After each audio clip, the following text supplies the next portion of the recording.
Sí. La verdad es que cuando nosotros no hacemos algo que la Escritura dice que debemos de hacer, estamos cometiendo una falta delante de Dios, un pecado delante de Dios, del cual debemos arrepentirnos. Pero la iglesia tiene un propósito.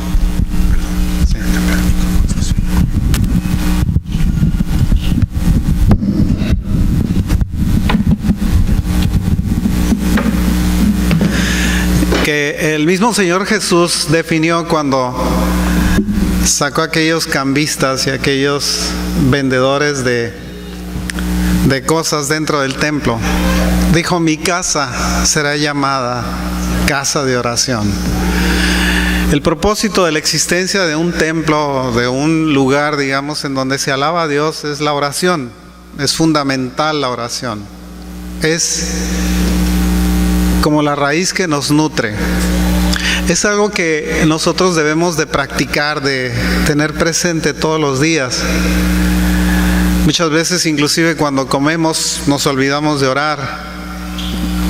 En las noches a veces nos olvidamos de orar. Cuando se hace una proclamación para oración, la gente no quiere venir, le da flojera.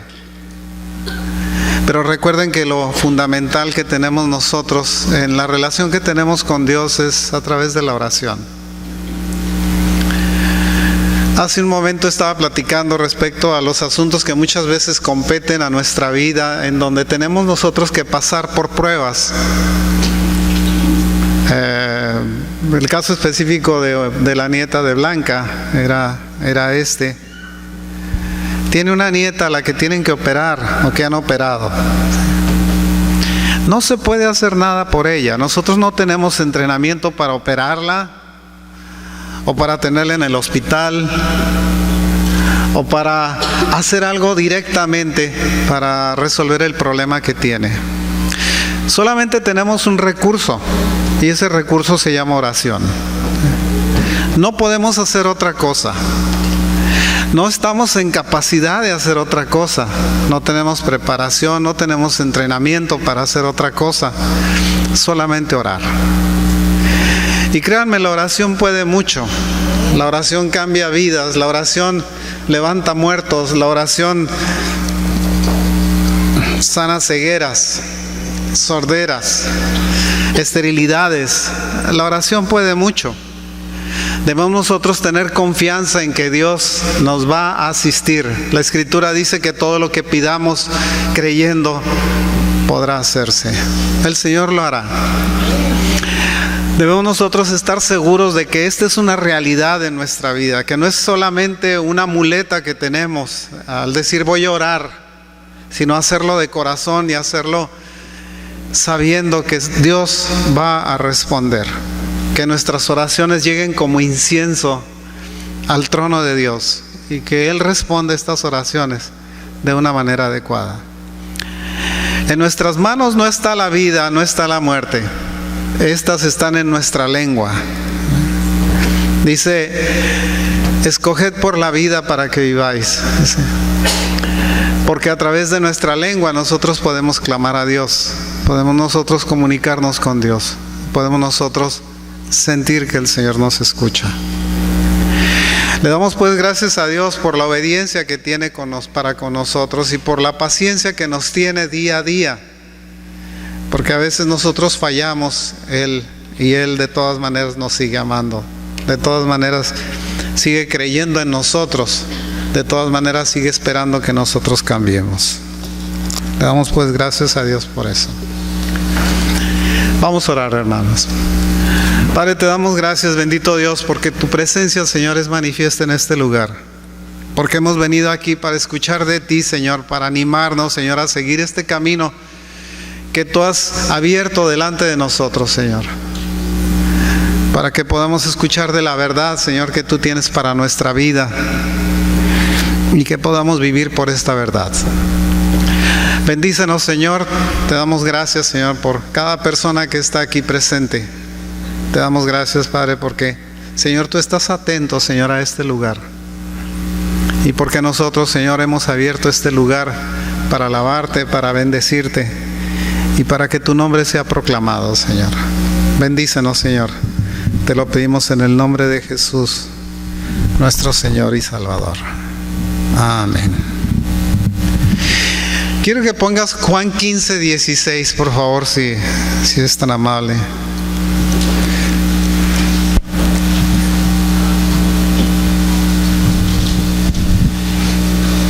Dice: no me elegisteis vosotros a mí, sino yo os elegí a vosotros.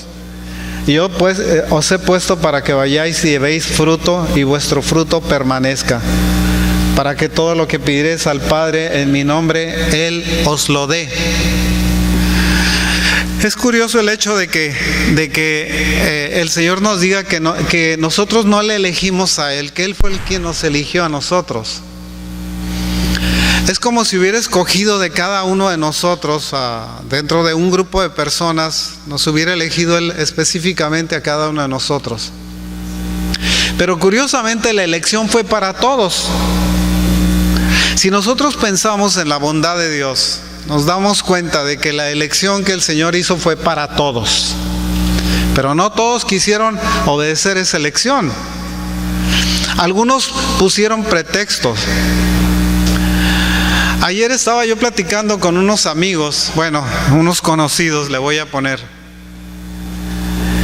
Y trataba yo de hacerles entender lo que era el Evangelio y la importancia de creer en Dios. ¿Y sabe qué? Despreciaron la palabra de Dios. Se burlaron creyendo que sabían más que yo, en el sentido de cuestiones bíblicas, de historia de la iglesia. Como si esto fuera tan importante en la relación que nosotros tenemos con Dios, la que es una relación que es personal y es una relación que nos viene del corazón, no de lo que sabemos, sino de lo que nosotros somos, de lo que nosotros sentimos por Dios. Podemos nosotros despreciar al Señor, podemos nosotros decir que no nos importa. Uno de ellos me dijo: ¿y si me voy al infierno qué? Es mi elección, dijo. Bueno, le dije yo, pues todos tenemos el derecho de irnos al infierno cuando cuando tengamos que comparecer ante el Señor. Ojalá y tus palabras no queden escritas, pero seguramente ha sido escrito en un libro lo que dijiste, ¿sí? Porque tú con tu boca desprecias al único que te puede dar vida. ¿Y quién me dice que hay vida? Pues Dios te lo dice. ¿Y quién me dice que hay Dios? Ya no me voy a meter en eso, le digo. Ya no voy a llegar a ese extremo. Es ofensivo el hecho de que tú te rehúses a creer en Dios. Uno de ellos me dijo que él era agnóstico. A mí no me hables de esas cosas, me dijo, porque me pones como ejemplo y me ofendes. Le dije yo: mira, una de las características de la madurez es aceptar la crítica sin decir nada, aguantando lo que se diga de nosotros. Esa es una forma de valor humano que cada uno de nosotros debe desarrollar. El Señor dice que si nos ponen una mano en la cara, que nosotros pongamos la otra mejilla. Eso es aceptar una crítica. Y eso es lo que debemos de hacer. Y la madurez consiste precisamente en que nosotros podamos recibir una crítica sin hacer gestos, sin decir nada, aguantando lo que se venga contra nosotros. El problema que la gente tiene es que cuando se enfrentan a la palabra de Dios, como desconocen la esencia de la palabra de Dios, el significado de estas palabras, de este libro que nos fue dado a nosotros a través de la historia y a través del tiempo, es que no entienden el concepto por el cual nos fue dejado. Al no entenderlo, se rehúsan a discutir sobre esto porque lo ignoran, porque lo han visto como un libro más, como una cosa que simplemente puedes abrir delante de ti, leerla y decir: no la entiendo, y la haces a un lado, como si se tratara de la teoría de la relatividad o de las fuerzas de Van der Waals o de algo que nosotros no entendemos y que nunca hemos oído, y no queremos discutir de eso porque de eso no nos queremos meter ahí. El problema de todo esto es el orgullo. el sentir que nosotros no somos capaces de responderle a una persona que nos está presentando la verdad.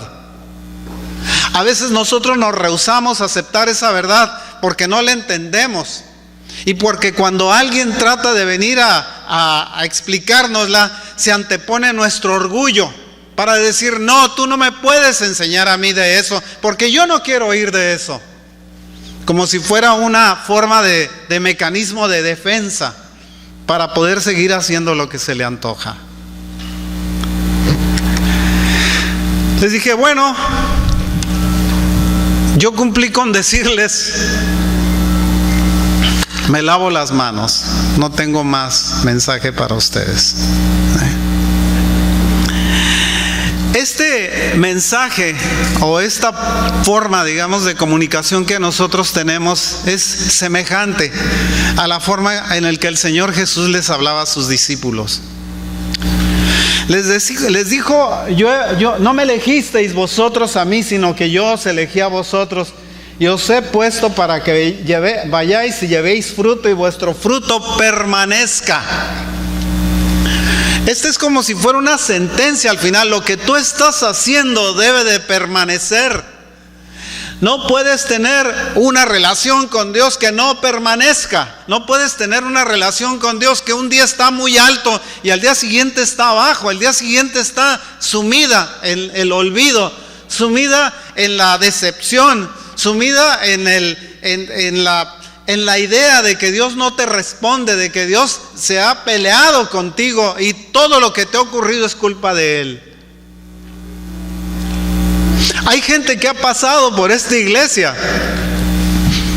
Nunca les hemos dicho mentiras aquí. Siempre les hemos hablado con la verdad. Esta ha sido nuestra verdad. Esto es lo que hemos expuesto. Nunca han sido ideas nuestras. Han sido las ideas que el Señor tiene en su palabra, la forma en la que Él se comunica con nosotros, la forma de los mensajes que Él nos da a nosotros. Eso es lo que hemos expuesto. Y sin embargo, tenemos enemigos que han salido de aquí. Gente que inclusive ha hablado a nuestras espaldas en contra de nosotros y que han sido miembros de esta congregación. Gentes a las que se le ha presentado el evangelio y su fruto no ha permanecido, porque cuando se les empieza a hablar de la iglesia, dicen: de esas cosas no me hables. ¿Qué pasó con el fruto? ¿Qué ocurrió con él? Cuando nosotros nos encontramos con personas que nos hablan diciendo: no, allá está mejor porque allá el horario es de 1 hora, entro al servicio y a la hora ya estoy fuera, como si el tiempo fuera tan importante para que nosotros pudiésemos disponer de él cuando es el día del Señor. La verdad es que a veces cometemos errores cuando nosotros nos dirigimos a Dios pensando que tenemos a un Cristo hecho a nuestra medida, como si estuviera el Señor esperando de qué manera lo vamos a formar nosotros, en lugar de decir que Él se va a formar en nosotros. Nosotros queremos formarlo a Él en nosotros. Es aberrante el hecho que nosotros pensemos que podemos disponer del Señor como si fuera un sirviente. Que vuestro fruto permanezca, dice. Las palabras del Señor Jesucristo aquí son aplicables a todos los discípulos. En cada época Él está diciendo en esencia: asegúrate de que tu fruto soportará el día del juicio. Asegúrate de que estés listo para que tu fruto permanezca. Para que verdaderamente estés de pie delante del Señor cuando el Señor te llame a comparecer delante de su presencia, a dar cuenta de tu vida. A decirle al Señor: sí, Señor, yo respondí de acuerdo a lo que tú me mandaste que dijera. Fui despreciado, perseguido, golpeado, abofeteado. He sido denigrado delante de ti, Señor, y lo he hecho por ti, Señor.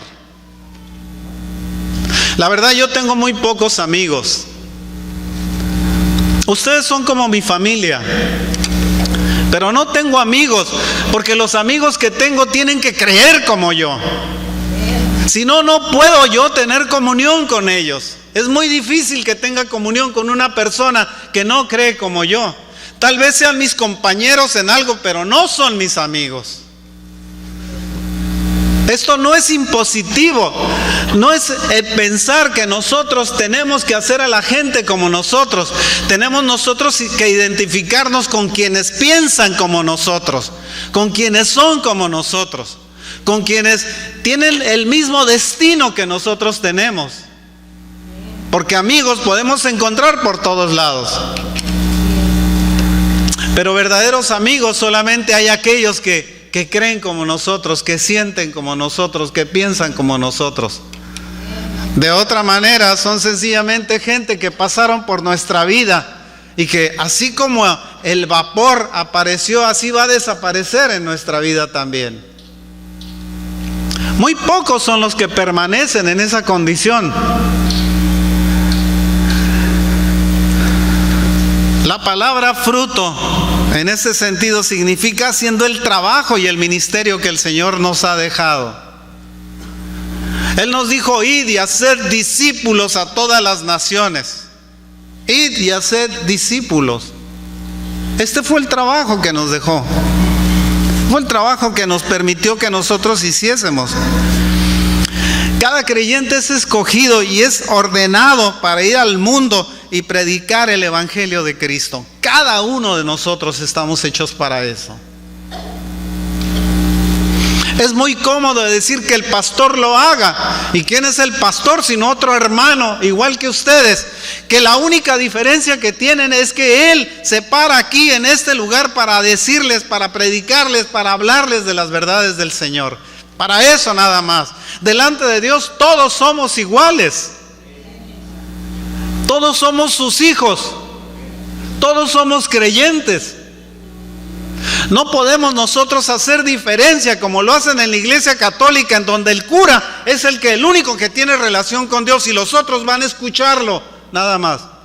Y no saben ni lo que están creyendo, ni lo que piensa su iglesia, ni lo que deberían de saber. La relación con Dios es una relación de persona, no es una relación de conjunto. No es una relación de congregación. Se puede decir que en este lugar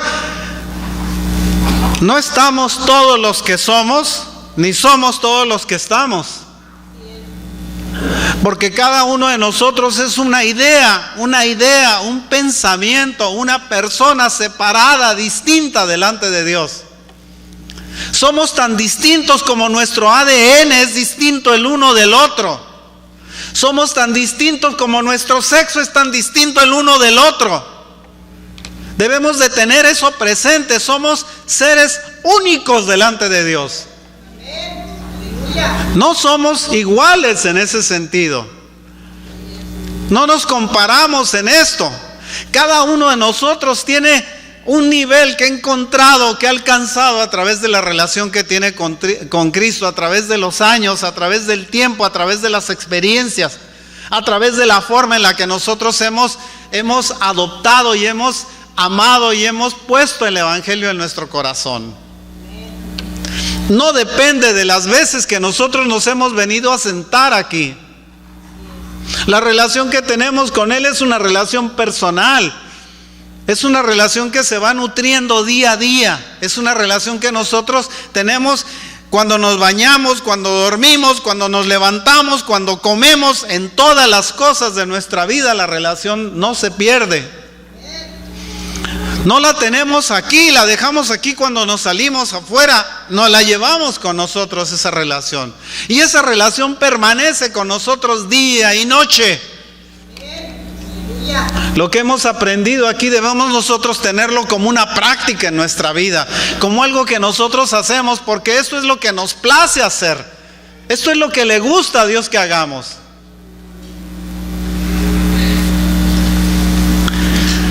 A veces hay falsas conversiones. La gente, en términos generales, son sensuales porque nada más se dejan llevar por sus sentidos. ¿Qué como? ¿Qué veo? ¿Qué oigo? ¿Qué es lo que me gusta? ¿Por dónde ando? ¿Qué cosas veo del mundo? Sensuales. Están solamente identificados con el mundo a través de sus sentidos. Hay otros que se creen intelectuales, que se ponen a leer y a leer y a leer y piensan que tienen que saberlo todo para poder entrar en cualquier discusión, como si fueran ajonjolí de todos los moles. Y quieren entrar en cualquier discusión en donde se hable de algo, pero en cuanto se habla de las cosas de Dios, ahí se rehúsan a hacerlo. La ignorancia a veces nos lleva a aumentar nuestro orgullo de una manera explosiva, así, pero gigantesca, grotescamente grande.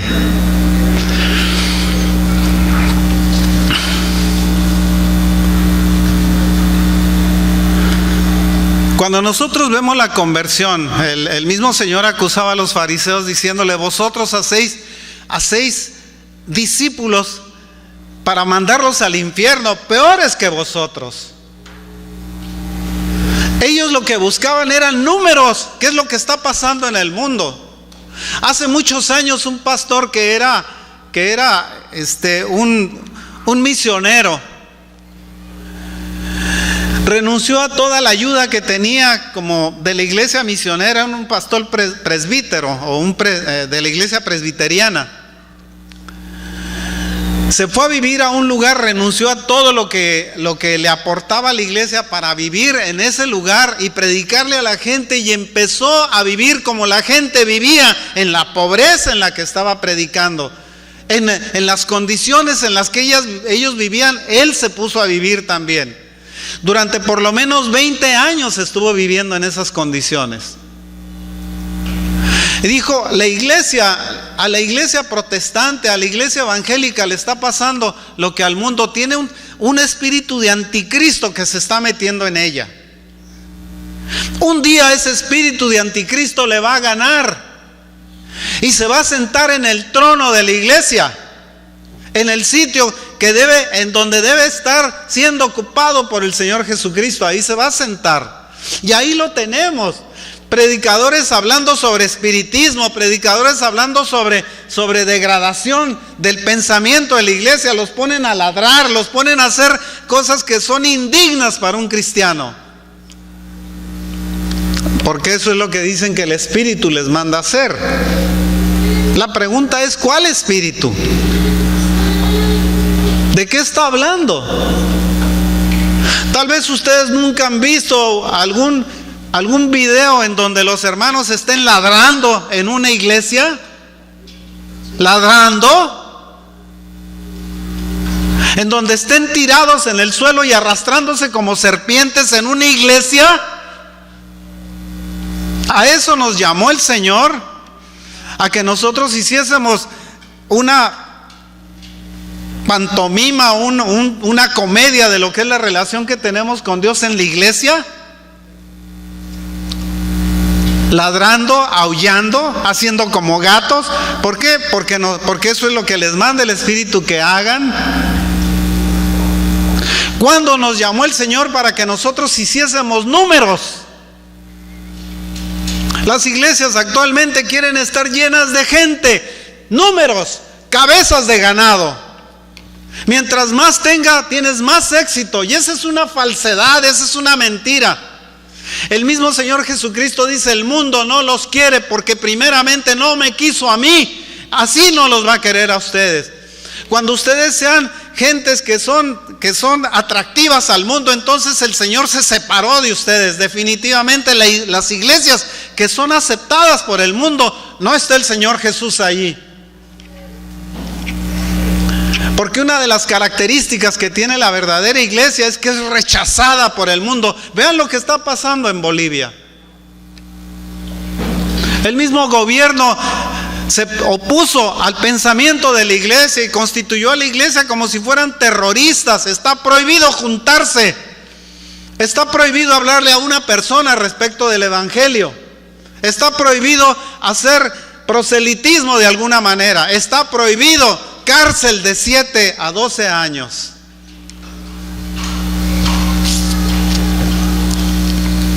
El mundo no nos quiere.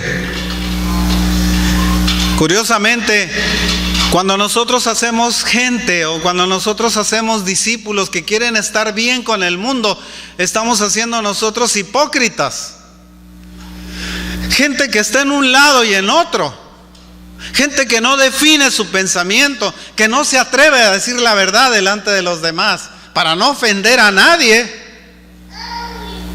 Pensamos que eso es agradable para Dios porque decimos, no, yo no hablo de controversias, yo hablo del amor de Dios, no, Señor, fíjense lo que pasó con el apóstol Pablo. Iba camino a Damasco a aprender a gentes que estaban hablando sobre Cristo. ¿Y cómo se le apareció el Señor? Lo tumbó del caballo. Le dijo, ¿por qué me persigues, Saulo? ¿Usted cree que se paró con él para decirle, ¿qué te parece, Saulito, si hacemos una reunión de familia en la sinagoga? Era un hombre que era muy importante entre los fariseos. Era un príncipe de los fariseos, de una nación que decía que eran amorosos y que eran seguidores de Dios, de los principios, de los preceptos de Dios. Cuando el Señor se para delante de ellos, les dice, vosotros sois hipócrita generación de víboras, sepulcros blanqueados. Porque Él estaba viendo el corazón de ellos. Él estaba reconociendo lo que eran delante de Dios. Sencillamente para Él eran transparentes. Ustedes son muchos, llenan las sinagogas. ¿Y para qué sirve? Les están enseñando a sus discípulos a ser más hijos del diablo. Vienen a ser peores que ustedes. Por eso les decía que eran hipócritas. La iglesia de alguna manera no debe de promover esta condición de cristianos sancochados nada más.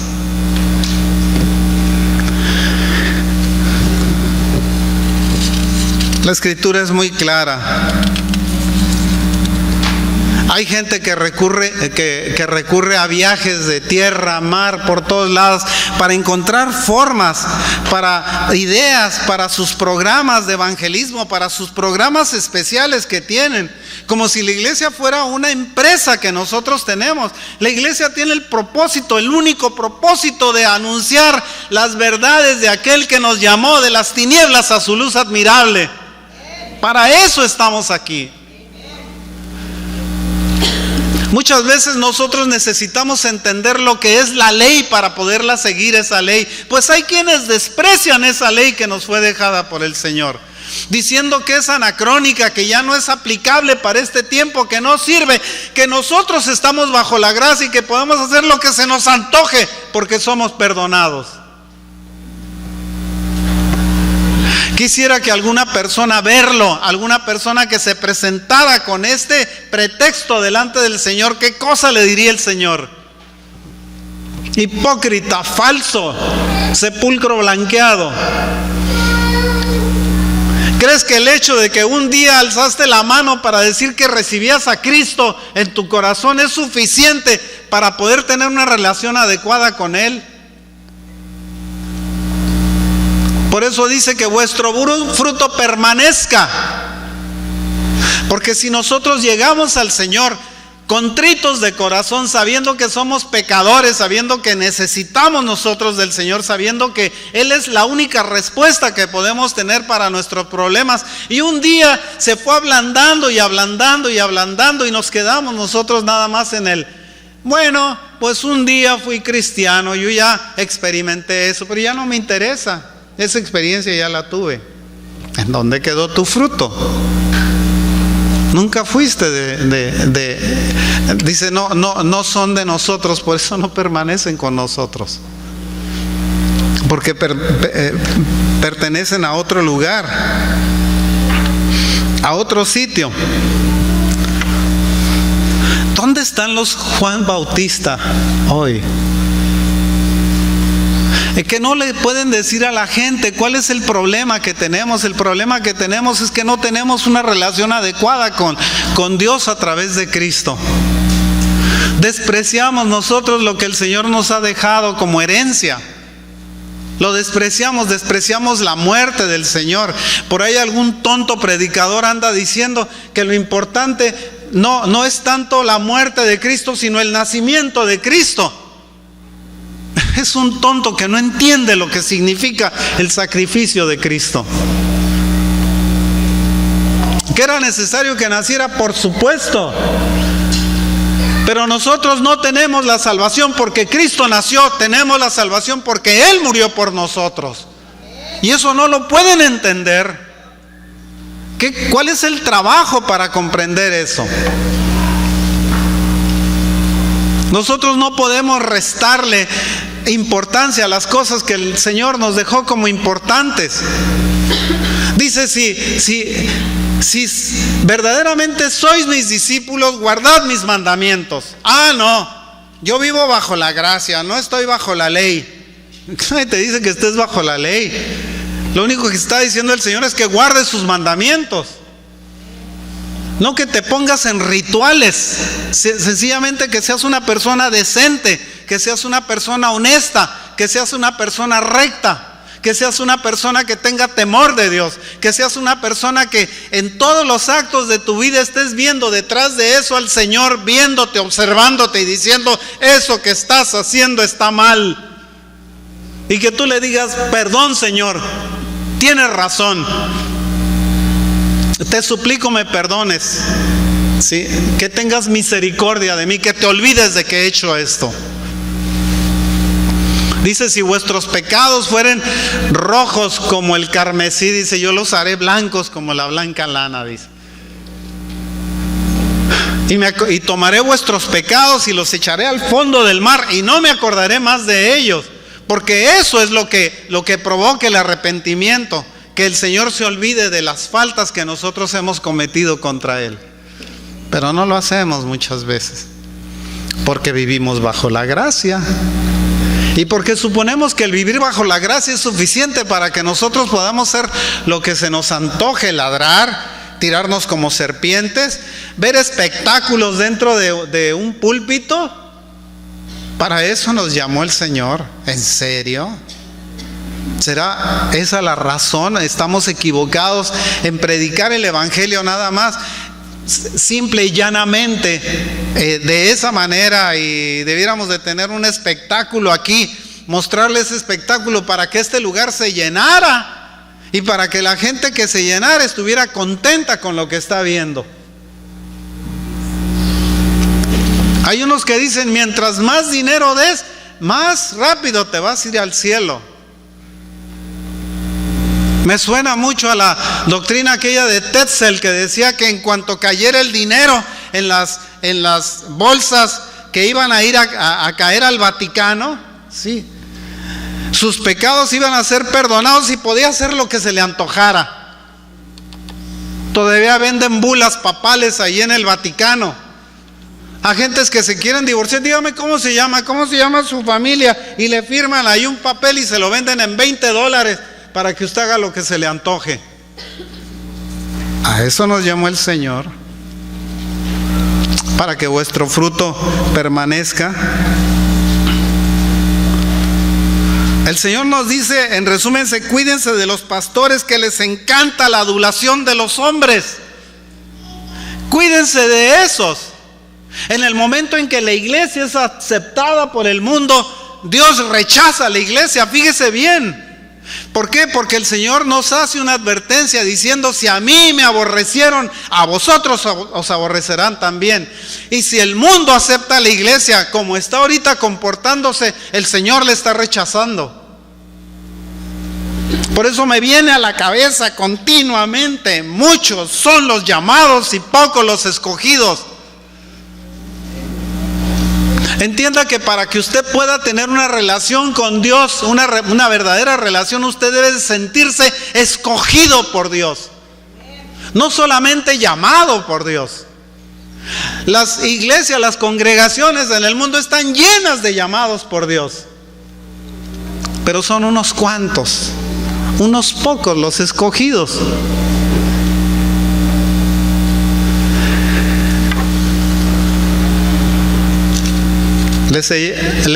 Estaba leyendo algo sobre la historia de los jueces. Y los jueces para mí eran como pastores, que el Señor los levantaba para que volvieran otra vez al pueblo a la idea de un Dios único y verdadero, que era capaz de sacarlos de todos los problemas, porque ellos se habían alejado por su voluntad. Y los regresaba el Señor otra vez, y volvían otra vez a caer en el pecado, y el Señor les mandaba otro juez, y los regresaba otra vez a caminar conforme a lo que el Señor esperaba de ellos. Les demostró de una y de otra forma que Él tenía todo el poder para sacarlos adelante. Y sin embargo seguían cayendo en el desafío de olvidarse de Dios, haciendo lo que les antojaba, lo que se les antojaba.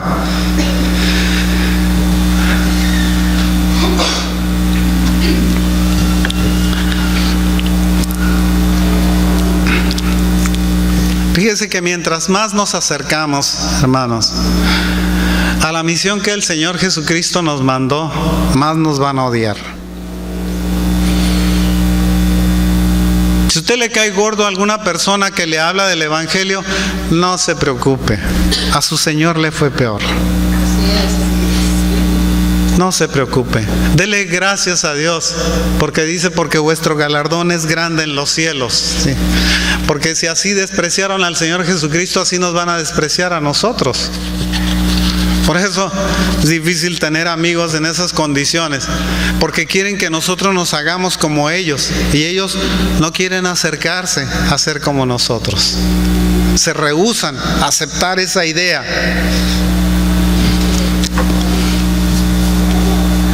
Ay de vosotros cuando todos los hombres hablen bien de vosotros. Lucas 6:26, ¿quieres ponerme por favor?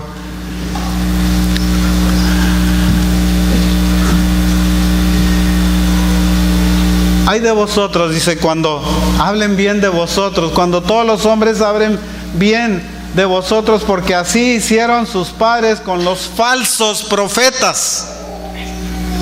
Con los falsos profetas. Hablaban muy bien de ellos. A los profetas verdaderos, ¿qué les hicieron? Los mataron, los aserraron, los ahorcaron, los hicieron pedazos para poderse alejar de ellos, los encarcelaron, los decapitaron a aquellos que les decían la verdad. Los falsos profetas eran adulados, porque ellos les decían a la gente lo que querían oír. Cuando un profeta se para delante de ti, te dice, ay hermano, Dios te ama tanto, ¿sí?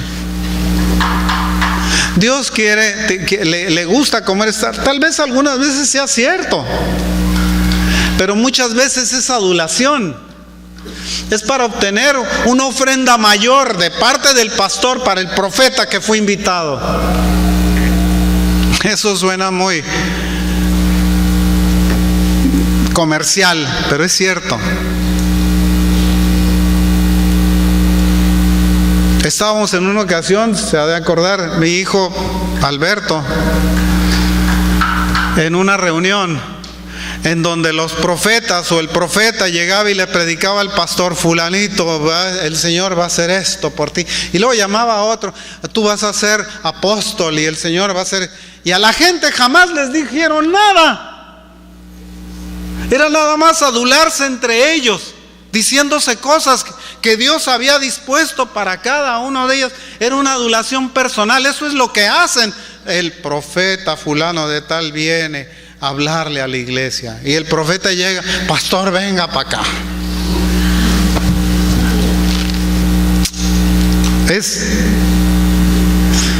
Me recuerdo una profecía que le dio una hermana a mi hijo Alberto. Le dijo, Alberto, ven para acá. No sabía quién era. Le dijo, ven para acá. Dice, el Señor te va a hacer líder de hombres y te va a dar riqueza. Y se la cumplió. Con el tiempo lo cumplió. Porque era una persona, Alberto era una persona, y lo estoy poniendo de él como ejemplo porque Alberto es uno de mis amigos. Lo estoy poniendo como ejemplo porque Alberto, desde que era chiquillo, no teniendo recursos, le daba recursos al Señor. Hay que juntar dinero para construir, para levantar una pared, para hacer lo que fuere. Yo me apunto con tanto. Pues si tú no tienes, no, yo veo dónde lo saco, pero yo me apunto con tanto. Porque un verdadero hijo de Dios hace compromiso con Dios. Hace un compromiso que es un compromiso inquebrantable. El Señor nos ama por la forma en la que nosotros respondemos a los llamados que Él nos hace. Si nos dice, sed santos como yo soy santo, y nosotros nos dedicamos a la milonga, eso no es santidad. Porque nosotros nos estamos olvidando de un precepto, de un principio que el Señor nos está mandando que seamos.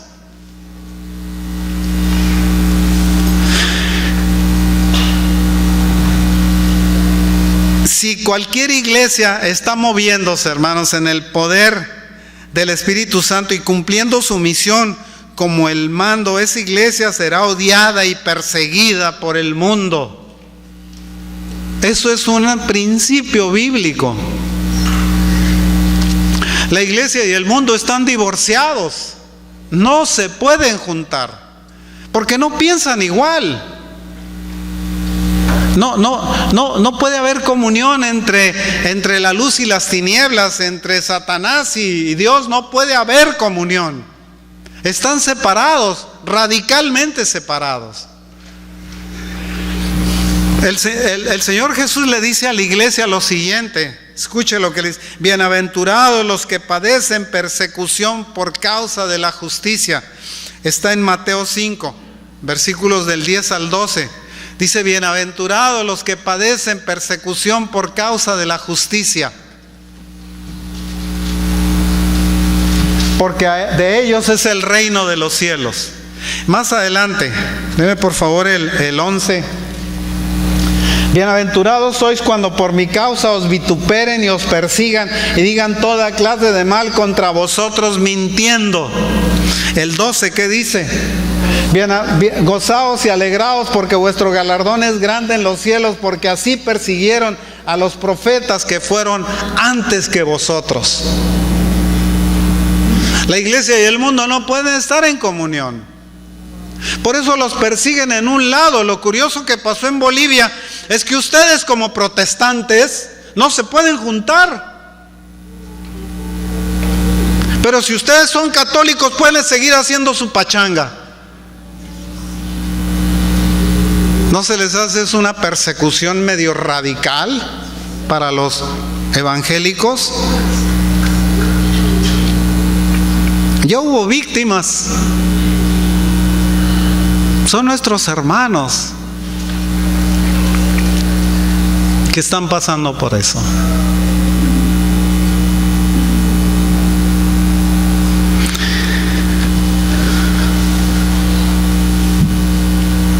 ¿Por qué el mundo odia a la iglesia verdadera? ¿Por qué a sus pastores? ¿Por qué odia a sus feligreses?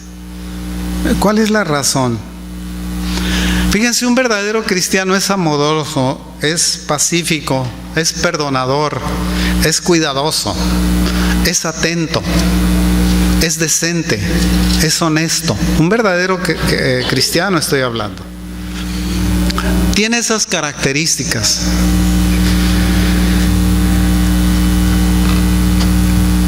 Por la palabra del Señor se sacrifican a sí mismos. Sí. Son mansos y bondadosos. Ahora bien, fíjese, la sabiduría común, digamos, nos dice que no es natural odiar a aquellos que nos aman. Te bendicen y oran por ti. Más bien la gente odia a aquellos que los abusan, que abusan de ellos, que los roban y maldicen. Entonces, ¿por qué los cristianos son tan odiados? La competencia, estoy hablando de la otra iglesia, la de la Baticueva, como dicen algunos. Esos son aprobados por el mundo. El mundo los ama, sí, Presumen de, no, fui un bautismo, fui una boda, fui a esto, fui que nos pusimos hasta el gorro, pero al día siguiente nos presentamos ahí en la iglesia, nos persinamos 3 veces, nos dimos 4 golpes de pecho, rezamos un Ave María, 3 Padres Nuestros y se acabó nuestra historia de la semana pasada. Y borrón y cuenta nueva. Qué fácil, es un evangelio sencillito, nada complicado. Puede seguir siendo la misma clase de cucaracha que ha sido hasta ahora. Nada más vas, le dices que lo que hiciste, te dicen lo que qué hacer y se acabó el problema. Pero curiosamente con el Señor no es así. Con el Señor es una vida de rectitud que nosotros no podemos renunciar a ella. Decía, la gente, me llamó la atención la otra vez, le comentaba una persona que dijo, bueno, y si él quiere hacerlo, pues que lo haga. Pues ese es un desafío. Le digo, se pasan toda la vida sirviendo al diablo, y el día que se mueren se los llevan con un montón de carros detrás de ellos y lo meten en una iglesia para que un cura le diga, yo te unjo y te mando al cielo. Ah, sí, así de fácil. Entonces, ¿para qué nos sirvió toda la vida? La entrega, la relación que tenemos, ¿de qué nos sirvió? Si fuimos siervos del diablo, ¿por qué suponen que nosotros podemos resolver eso? Nada más metiéndonos cuando estamos muertos en un lugar para que oren por nosotros. Eso se llama espiritismo y está prohibido. Me llama la atención cómo el mundo ha abarcado a la iglesia, cómo la ha envuelto, digamos, en sus ideas. Nosotros a veces llegamos a lugares en donde dicen tatuajes, me voy a poner un tatuaje, voy a ponerme un corazoncito. ¿No han leído que la Escritura dice que está prohibido rasgarse la piel, pintársela por causa de algo? ¿Lo ignoran? Y lo ignoran voluntariamente porque no se atreven a leer lo que el Señor les indica que no deben de hacer. Y lo hacen. Y pueden ser miembros prominentes. Ay, mira, el pastor se puso un tatuaje aquí en el cuello que dice yo amo a Cristo. ¿Qué es eso? Eso es aberrante. Y eso es en contra de la Escritura y en contra de los principios que el Señor nos ha dejado. Y no estoy hablando de una ley ritual. Estoy hablando de una conducta que nosotros debemos de seguir delante del Señor. Está prohibido hacerlo.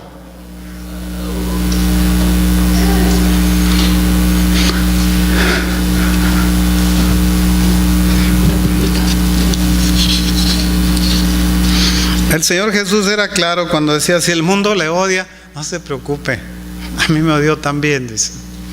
Y miren cuál fue el resultado final de ese odio, ¿sí? Morir en una cruz, golpeado, azotado, me pusieron una corona de espinas, me clavaron las manos y los pies, me enterraron una lanza en el costado, me hicieron estar colgado durante horas para que tuviera un edema pulmonar, para que me fallara el corazón, para que se me acumulara la sangre, para que tuviera líquido en los pulmones, para que sufriera verdaderamente una muerte cruel, una muerte criminal. Cuando le picaron el costado al Señor le salió agua y sangre. ¿Sabe por qué le salió agua? Porque estaban los pulmones llenos de agua. De la posición que guardaba, el sacrificio que estaba haciendo, no podía respirar. Hizo un edema pulmonar.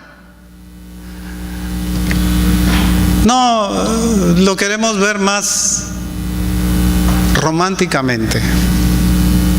No, el Señor hizo un edema pulmonar que no lo dejaba respirar. Tenía un problema para poder seguir respirando. Todo eso, el problema del corazón, el problema de estar colgado de sus brazos, estarse sosteniendo en sus piernas debilitadas, ya fue lo que fue terminando con su vida. Hasta que el Señor dijo, consumado es. Consumado es. Para que nosotros pudiésemos decir,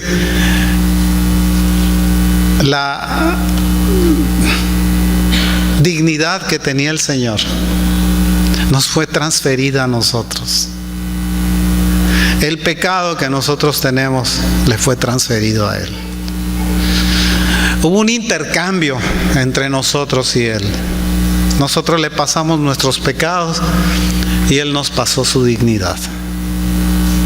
Tenemos que vivir bajo esa dignidad, bajo esos principios de dignidad que el Señor nos marcó. Por eso decía el Señor: si sois mis discípulos verdaderamente, guardad mis mandamientos. ¿Sí?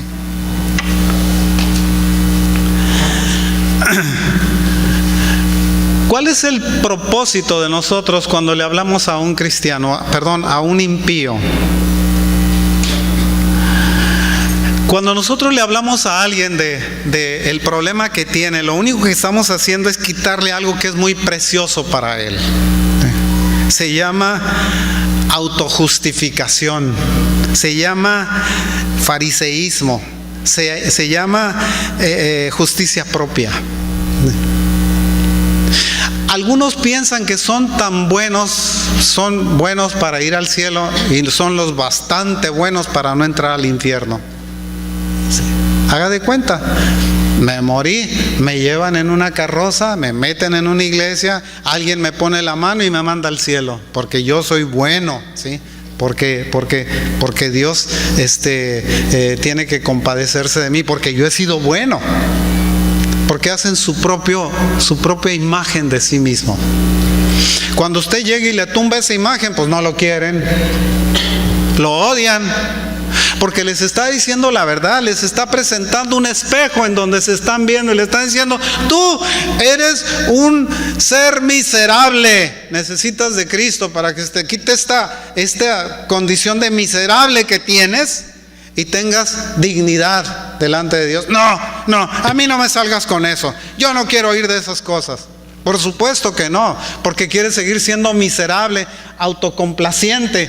Quieres seguir pensando que tú tienes el suficiente conocimiento y la suficiente dignidad para que Dios no te rechace. Y si fuera poco, no crees en Él. Agregado a aquello, ¿verdad? La cosa más preciosa para una gente, para un mundano, es su propia justificación. Las iglesias están llenas de gente que se está justificando a sí mismo, que piensa que son lo suficiente bueno para ocupar un lugar en la iglesia de Cristo. Y no se dan cuenta que la justificación personal lo único que hace es rechazarnos a nosotros. Debemos de ser hechos a la imagen de Cristo. No tenemos otro camino. Cuando nosotros pensamos que podemos hacer a Cristo a nuestra imagen, estamos rechazando la imagen que Él nos dejó para que nosotros fuésemos hechos a la estatura de un varón perfecto, a la estatura de la plenitud de Cristo. ¿Por qué cree que el Antiguo Testamento no aguantaba que un levita fuera enano? No tenía la estatura, no podía alcanzar la estatura que Dios demandaba para una gente que servía para Dios. ¿Por qué cree que no lo dejaban que fuera ciego, o que tuviera roña, o que tuviera inflamación de sus genitales, o que tuviera algún defecto físico? No lo dejaban, porque eso representaba espiritualmente un rechazo hacia las cosas de Dios. Cuando nos presentamos delante del Señor, nosotros no podemos tener estas faltas. No podemos quedarnos enanos. No podemos ser ciegos. No podemos ser sordos. No podemos ser mancos. No podemos estar cojos. Tenemos que estar completos delante de Él. Esa plenitud que tenemos la vamos adquiriendo a través de la relación que establecemos con Él y el odio que el mundo nos tiene.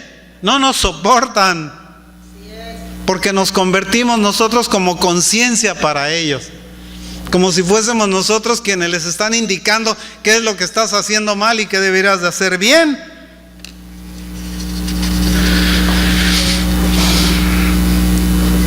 Hay millones de esta clase de personas y muchos de ellos están llenando los templos los domingos. Millones están llenando los templos los domingos. Hay gente que va al templo para que le digan cómo hacer más dinero. Que le digan que tú debes de ser perdonador y amar a los homosexuales. Y cada vez caigo en la plática de los homosexuales. ¿Por qué lo hago? Porque el mundo piensa que nosotros tenemos la obligación de aceptar sus aberraciones. Y a medida que nos dicen y nos dicen y nos dicen, nos convencen que por el amor debemos nosotros de aceptar esa aberración. El Señor lo rechaza. Y si el Señor lo rechaza, nosotros debemos de rechazarlo también. No tenemos otra alternativa.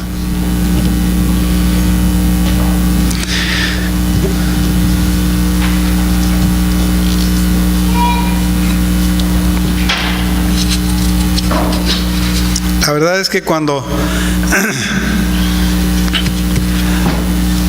la gente va a la iglesia muchas veces porque siente que está bien con Dios, ellos han creado su propio concepto de quién es Cristo y lo han hecho a su imagen.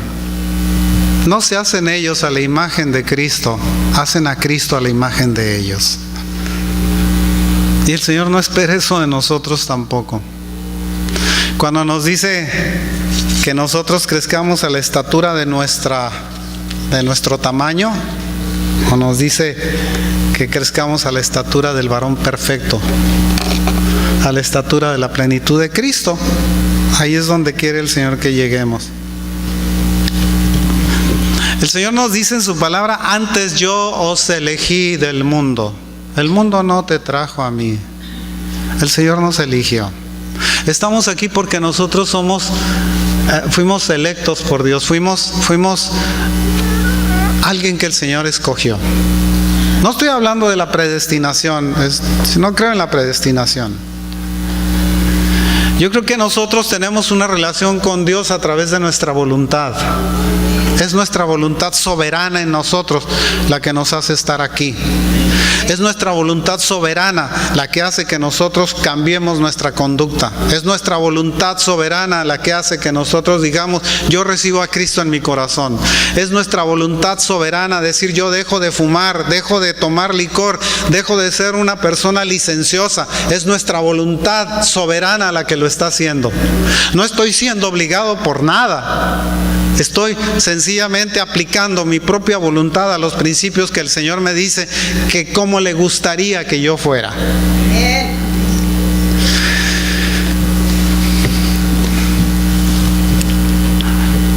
Cuando el Señor dice el mundo, cuando habla de que el mundo nos rechaza, por eso el mundo os odia, dice en Juan 15:19. Dice, por eso el mundo los odia. Dice, pues, ¿a qué se refiere con el mundo? ¿De qué está hablando cuando nos dice el mundo? Él no está hablando de lujurias impías y de enloquecimiento por el placer, de pornografía, de adulterio. No está hablando de eso. Está hablando sencillamente de que la persona se sale, digamos, de la relación que tiene con el mundo por su voluntad otra vez.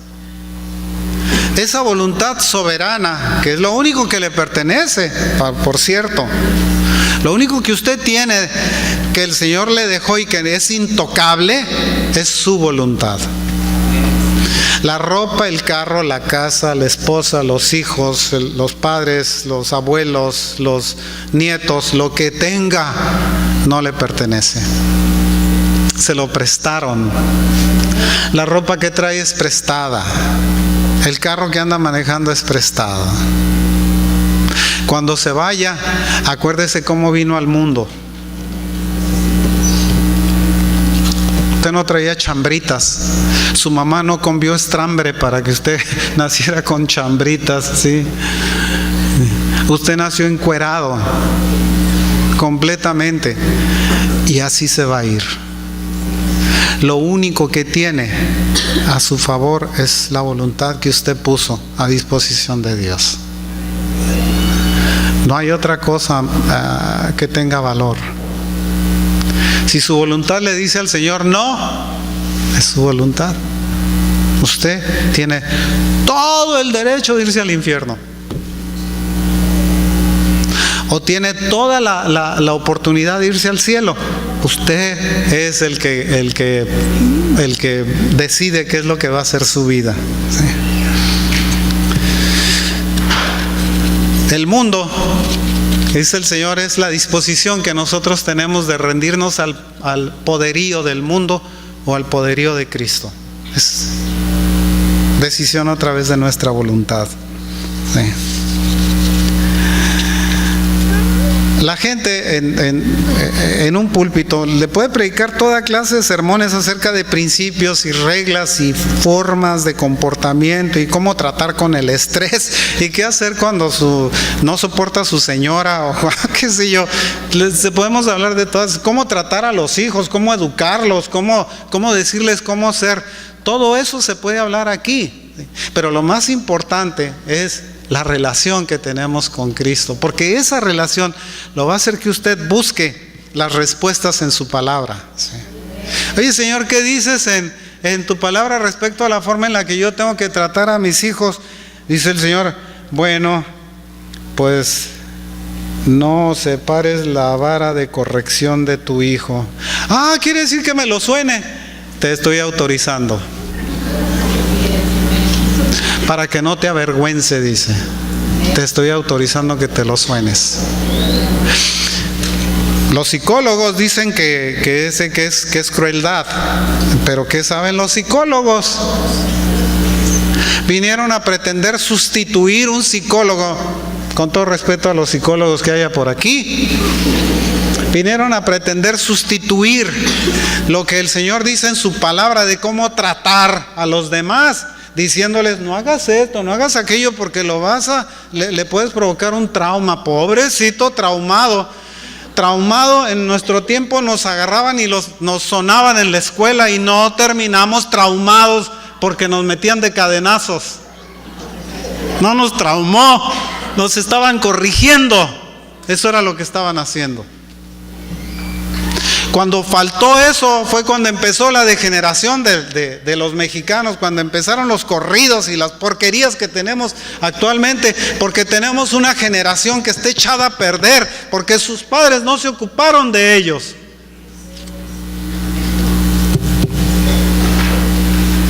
Y porque quitaron los castigos ejemplares que teníamos en la escuela. ¿Sí?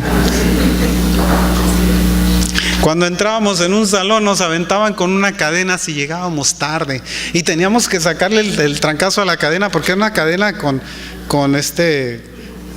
eslabones de este tamaño. Sí.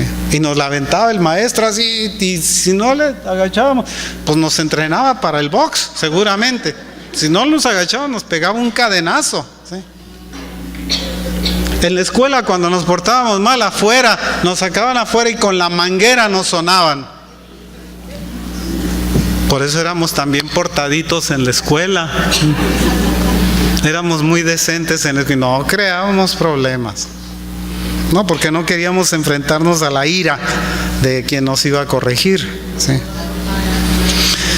Algunos que tenemos ya edad se han de acordar de eso. ¿Sí?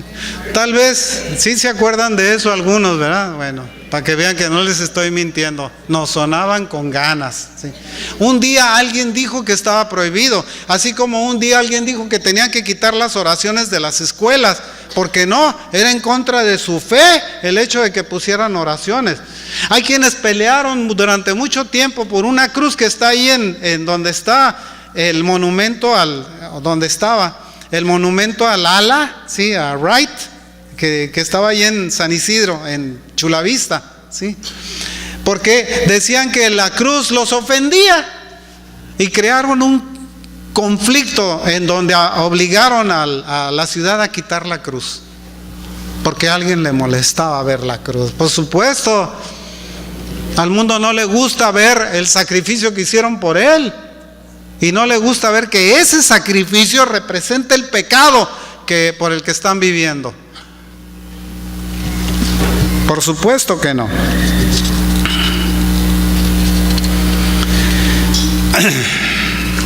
Ya casi termino, hermano.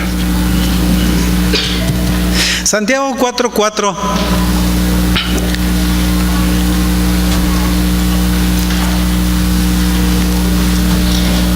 Almas adúlteras, ¿no sabéis que la amistad del mundo es enemistad contra Dios?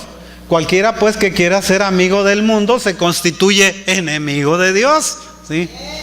Así es lo que dice la Escritura. Fíjese que en una ocasión, si puede ir a Juan 7:1. Alguna vez el mismo Señor, y me llama la atención esto porque tiene un aspecto profético, ¿sí?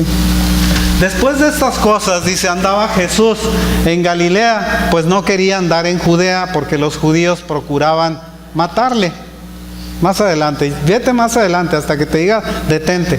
Estaba cerca la fiesta de los judíos, la de los tabernáculos. Y le dijeron sus hermanos,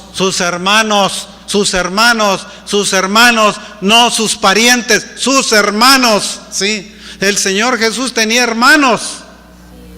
Aquel que se ponga a decir que no es cierto, está diciéndole que la palabra de Dios es mentirosa. Eran sus hermanos. Le dijeron sus hermanos, sal de aquí, vete a Judea, porque no creían en él. Lo despreciaban por lo que hacía. Sal de aquí y vete a Judea para que también tus discípulos vean las obras que haces. Porque ninguno que procura darse a conocer hace algo en secreto. Si estas cosas haces, manifiéstate al mundo. Porque ni aun sus hermanos creían en él. Entonces Jesús les dijo, mi tiempo aún no ha llegado, mas vuestro tiempo siempre está presto. No puede el mundo aborreceros a vosotros, mas a mí me aborrece, porque yo testifico de él que sus obras son malas.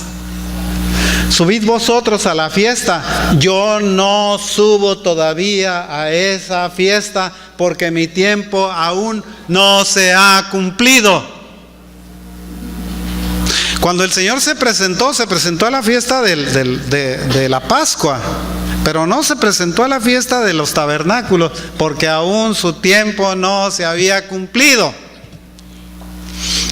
Es una fiesta que le falta al Señor cumplir, pues. Y que es una fiesta que el Señor va a celebrar con nosotros, con los creyentes. Esa fiesta de los tabernáculos es una fiesta muy especial. Es la fiesta de las enramadas. Es la fiesta de Sukkot. La fiesta de las sucas que a veces tenemos aquí, que ponemos una casa de campaña ahí y comemos hasta llenarnos.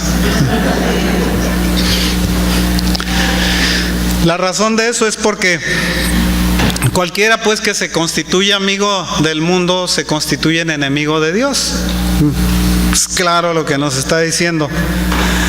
El Señor Jesús era amigo de políticos y de pecadores, pero también estaba escrito que Él estaba separado de los pecadores. ¿Sabe? Cuando el Señor hizo la oración en Getsemaní, dijo, Padre, yo te pido que no los apartes del mundo, que los apartes del mal. Porque tal vez el Señor hubiera podido decir, Señor, yo te pido que los mandes a Marte, en donde todos van a ser gentes justas.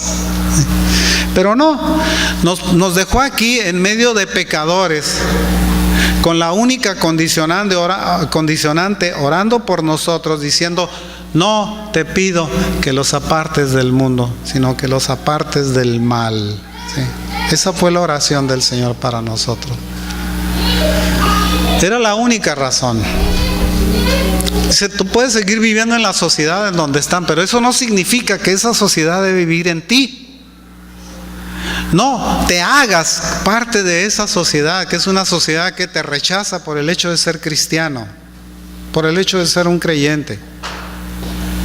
Muchas veces nosotros le hablamos a gentes que han estado aquí en la iglesia y le decimos, oye, ¿por qué ya no vas a la iglesia?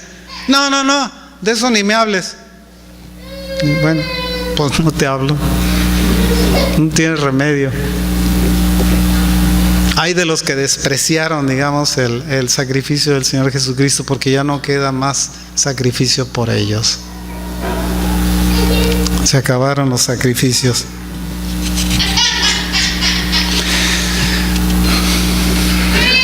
Acuérdese que el Señor, a pesar de lo que haga el mundo, tenemos nosotros un afecto piadoso, digamos, y un amor creciente entre los miembros de la iglesia, ¿sí? Nosotros somos como una familia, nos amamos unos a los otros. Si uno está sufriendo, los otros sufrimos con él. Si uno tiene necesidad, nosotros tratamos de suplir esa necesidad. Esto es porque somos hermanos, porque nosotros podemos decirle a nuestros hermanos que los amamos, y porque nosotros podemos decir al entrar aquí en este lugar: bienvenido a casa, hermano, bienvenido a casa, hermana, ¿sí? Este es un lugar donde eres amado. Es un lugar donde seremos edificados de nuevo, en donde seremos reconstruidos para seguir saliendo afuera como el Señor nos manda, con un evangelio verdadero, con un evangelio íntegro, con un evangelio que le diga al mundo cómo debe de cambiar. Que Dios los bendiga, hermanos, que el Señor los guarde y que el Señor los prospere en todo, y que el Señor haga misericordia con ustedes, con su familia, con su casa. Que Dios les bendiga. ¿Tenemos algún anuncio? Vamos a ponernos de pie, hermanos, para ser despedidos. Gracias te damos, bendito Padre, porque tú eres bueno, Señor, y porque tu misericordia es para siempre, Señor, y porque nosotros, Señor, vivimos bajo esa misericordia y bajo la bondad que tú nos has dado, Señor, que tú nos proporcionas día a día. Te pedimos, Señor, que tú nos guardes, Señor, en esta semana, que tu presencia sea manifiesta en nuestra vida, que podamos testificar de ti, Señor, a diestra y a siniestra, delante de quien sea, Señor, y no ocultar el hecho de que nosotros somos creyentes en ti. Te pedimos nos bendigas, Señor, bendice nuestra casa, bendice a nuestros familiares. Te damos gracias, Padre, por ellos. Te rogamos que tu presencia, que la presencia de tu Santo Espíritu, Señor, sea con nosotros. Te lo pedimos, Señor, en el nombre de Jesús, nuestro Señor, nuestro Salvador. Amén. Dense un abrazo, hermanos, que el Señor les bendiga, que el Señor les guarde.